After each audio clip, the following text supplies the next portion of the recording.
Welcome back sa aking channel. Senatorial candidate at Filipino boxing champ Manny Pacquiao sumabog sa galit matapos punahin ng asawa niya ng mga bashers tungkol sa mga binibili nitong mamahaling mga gamit. Manny may sagot sa mga bumabatikos, panuurin at pakinggan ang buong detalye.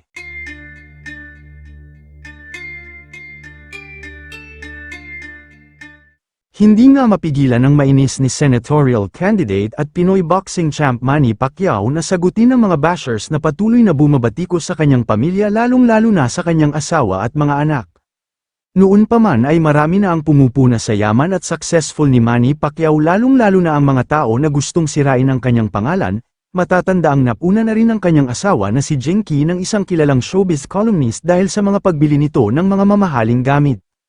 At nito nga lang nang makausap si Manny ng mga reporters at ng ilan pang miyembro ng entertainment media sa press con ng mga senatoriable na nasa partido ng Alyansa para sa Bagong Pilipinas. Hanggang ngayon kasi ay palaging nabibiktima at nababash ang asawa ni Manny na si Jenky, dahil sa mga binibili nitong mga gamit, tulad ng mga mamahaling bag, mga sapatos at alahas, kaya naman ang sagot ni Manny sa bumabatikos sa kanyang asawa. Hindi naman siya naaapektuhan noon dahil unang-una, hindi naman namin ninakaw yung pera na ipinambili ng mga signature items, pinaghirapan naman namin yon. Aniya pa, proud kami na sa paghihirap namin, dugo at pawis ang puhunan, nakabili kami ng ganon, and maging inspirasyon sana sa mga tao na kailangan nilang magsikap para matupad yung mga pangarap sa buhay. Gayunman, para kay Manny, ay tuloy pa rin siya sa kanyang serbisyo upang maglingkod sa bayan. Kung tutuusin nga lang ay pwede nang mag-retired si Manny sa boxing at politika kung gugustuhin niya at mag-enjoy na lang sa kanyang buhay.